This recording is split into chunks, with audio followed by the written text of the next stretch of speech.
Hi, and welcome to this live reading from Crypto and Bitcoin, a Millionaire Mindset for Opportunity by Michael A. Duniec, and this is presented by Itsy Bitsy Book Bits. Chapter 1, The Birth of Cryptocurrency. $49,980.20 US dollars. The numbers flashing on the screen made Roger smile as he checked the current worth of a Bitcoin. It reminded him of the early days of cryptocurrencies like Bitcoin when nobody was prepared to buy one and it had no set value. It was around October 31st, 2008, a year after the outset of the Great Recession, while the severe economic downturn and the ugly time in money and finance continued. People were striving to make ends meet and looking for a solution to end the financial turmoil that no one had seen coming. However, the economic system's sudden crash wasn't so sudden. In reality, it had been a buildup of several years destined to end the same way it ended. People were naming various reasons as the culprits for bursting the U.S. housing bubble, but Roger believed that the main culprits were the creators of that bubble, the banks and the banking system. The allure of the American dream cost a price higher than what people had expected. As the government failed to regulate the financial industry, banks went on a spree to grant credit on lenient terms and low interest rates, causing an abnormal increase in demand. Banks lent mortgages without considering the borrower's bad credit risk and creditworthiness. Anticipating that the interest rates would always remain low and the real estate prices would keep increasing, even those who wouldn't have otherwise qualified for the loan got the credit at low interest rates. The dramatic surge in the volume of total mortgages and the introduction of unsecured financial innovations, such as adjustable mortgages and subprime loans, caused the volume of credit issued to borrowers to increase dramatically.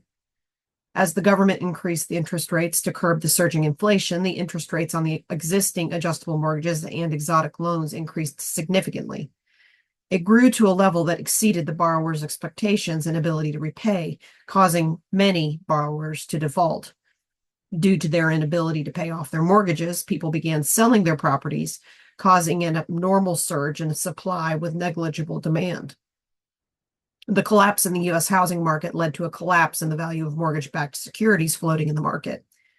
Large investment banks and financial institutions began collapsing one after the other, spreading the economic downturn to other economies worldwide like an epidemic. As a result of the economic recession, people lost trust in the banking and monetary system. That's when cryptic news of the publication of the Bitcoin white paper took the whole country by storm. Satoshi Nakamoto's Bitcoin, a new dawn for money. Roger felt compelled to click on the news out of curiosity to learn the details. As he explored the news details, he found a white paper outlining the announcement of a decentralized currency entirely different from the prevailing centralized system.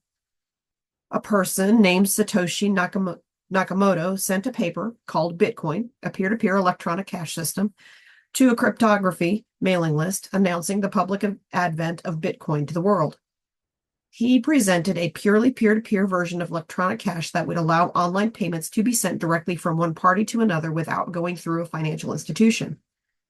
After saving the document to study at a later time, he searched for the author. Who is Satoshi Nakamoto? Roger stared at the screen, reading and rereading the white paper titled Bitcoin, a peer-to-peer electronic cash system. He leaned back in his chair, fingers steepled in thought as he mulled over the potential implications. This could change everything, he murmured. The document outlined a revolutionary digital currency system that allowed online payments to be sent directly between parties without the need for a financial institution. It was brilliant in its simplicity, using cryptography and a distributed timestamp server to generate computational proof of the chronological order of transactions. But who was this Satoshi Nakamoto? The paper provided no information about its author, name, or email address, only a cryptographic public key. Roger furrowed his brow deep in speculation. Was Nakamoto an individual or a group? American, European, Asian? The Japanese-sounding pseudonym offered no real clues. Checking the timestamp, Roger saw that the paper was published on October 31st, 2008. He thought back to the financial crisis that had been worsening over the past month. Major banks were failing left and right, while the stock market plummeted. People were losing trust in traditional financial institutions. Perfect timing, Roger muttered. This could be the antidote, a decentralized system free from intermediaries, a way to transfer funds securely without relying on banks or governments. Revolutionary. That's the question that surrounded the minds of everyone who learned about the news. Everyone was curious to know about him but could not get a trace of his real identity. Roger ran a Google search for his name but couldn't get any beneficial results. That made Roger believe the name was a pseudonym purposely used to conceal the author's real identity.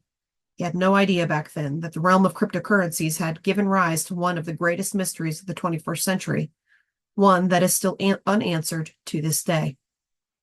The information revealed in the white paper couldn't go unnoticed. Therefore, people were curious to know about the individual who had cracked cryptographers' decade-old problem by creating a decentralized digital currency liberated from the control of a central authority. As curiosity rose among people, different conspiracy theories began coming to light about the identity of the author of the Bitcoin white paper, Satoshi Nakamoto. One of the first presumptions was that the person in question was a group of individuals or businesses rather than an individual. Since the pronoun we was used throughout the white paper, it strengthened the claims of Satoshi being a group instead of an individual. However, no one could trace the people involved in that group. The only mode of communication used by Satoshi was email. With the lack of background details and personal information, tracing the origins of Satoshi seemed nearly impossible, but the quest never halted. More theories were added with time, and some suspicions were even placed on different people. One of the first persons believed to be Satoshi Nakamoto was a Japanese-American man due to his libertarian leanings, Japanese heritage, and his last name. The earliest bits of information revealed about Satoshi Nakamoto was that he possibly lived in Japan. However, the email address he used was believed to be from a German-based service. Dorian Nakamoto, a physics graduate from California Polytechnic, vehemently denied the accusations of him being Satoshi. Another strong claim about finding out Satoshi's true identity was made about an Australian scientist, Craig Wright, when a magazine claimed to have strong evidence. The most convincing evidence was Wright's blogs, which referenced a cryptocurrency paper months before the publication of the Bitcoin white paper. Some leaked emails, correspondence, and transcripts of meetings with his lawyers also hinted at him being the mastermind behind the Bitcoin fiasco. It was later found out that the blog entries were backdated, which created a strong argument against the suspicion of him being the real Satoshi. Later on, Nick Szabo, the founder of BitGold, also came under the radar of suspicions. He not only pioneered the idea of smart contracts in a 1996 paper, but his concept of BitGold was also pretty similar to Bitcoin. Some other similarities also hinted at Nick's possible real identity, but no substantial evidence could have corroborated the claims. Another interesting theory Roger came across was about Satoshi Nakamoto, which is the acronym for 4 Asian companies: Samsung, Toshiba, Nakamichi, and Motorola.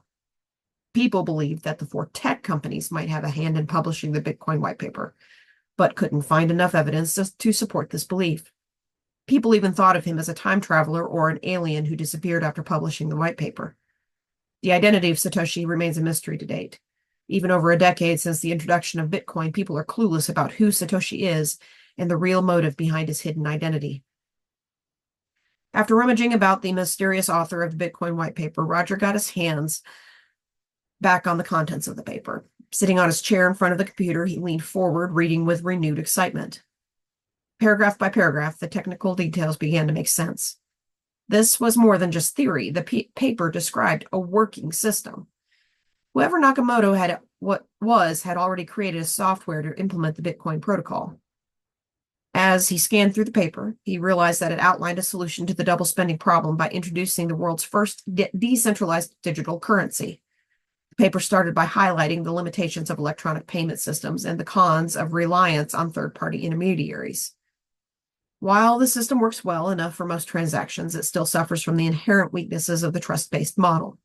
Completely non-reversible transactions are not really possible since financial institutions cannot avoid mediating disputes. As a solution to the above-stated problem, Satoshi highlighted the need for a purely peer-to-peer electronic cash system that would eliminate the need for trusted third parties. What is needed is an electronic payment system based on cryptographic proof instead of trust, allowing any 2 willing parties to transact directly without needing a trusted third party. He then introduced the idea of a digital coin, which he defined as a chain of digital signatures. As Roger kept reading, his curiosity increased. He proceeded to the next section of the paper, which discussed the transactions. Unlike the traditional system, which relied on one entity to check and approve transactions, Satoshi put out a mechanism that would require transactions to be made public for verification. Following his white paper, before each transaction block, a public transaction ledger, was added to the blockchain, all parties involved had to agree on and record the transaction sequence. But how can it be done? Exclaimed Roger as he proceeded to the next section. The solution we propose begins with a timestamp server. The first sentence caught his attention. Bitcoin solved the double spending problem by providing evidence of the presence of each block on the blockchain referencing a timestamp. According to his proposal, all the information stored in the Bitcoin block was crunched into a shorter string of characters known as a hash. Every block's hash would also contain the previous block's hash, and a Bitcoin miner adding a new block to the blockchain would timestamp the hash. With each hash reinforcing and verifying the previous hash, the risk of unverified transactions would be eliminated. The mechanism to prevent double spending and verify each transaction was called proof of work. The Bitcoin network would use a distributed computation system called a proof of work algorithm to conduct a global election every 10 minutes, allowing the decentralized network to reach a consensus about the state of transactions. This solves the issue of double spend, where a single unit of currency can be sold twice. The white paper defined it as a one CPU, one vote system, where honest nodes would lead to an open blockchain. The 6 steps to run the Bitcoin network mentioned in the paper included: new transactions are broadcast to all nodes. Each node collects new transactions into a block. Each node works on finding a difficult proof of work for its block. When a node finds a proof of work, it broadcasts the blocks to all nodes. Nodes accept the block only if all transactions in it are valid and have not already been spent. Nodes express their acceptance of the block by creating the next block in the chain, using the accepted block's hash as the previous one. Roger understood it as every participant in the Bitcoin network seeing and verifying the transactions to ensure transparency and security. Mining provides security for Bitcoin transactions by rejecting invalid or malformed transactions. It creates new Bitcoin in each block, just like a central bank printing new money. The following section revealed the incentive-based mining framework. In order to encourage nodes to remain honest, the system would add an incentive for the nodes to support the network. What does that mean? He pondered until he understood it. Mining achieves a fine balance between cost and reward. Mining uses electricity to solve a mathematical problem. A successful miner will collect a reward in the form of a new Bitcoin and a transaction fee. However, the reward will only be collected if the miner has correctly validated all the transactions to the satisfaction of the rules of the consensus.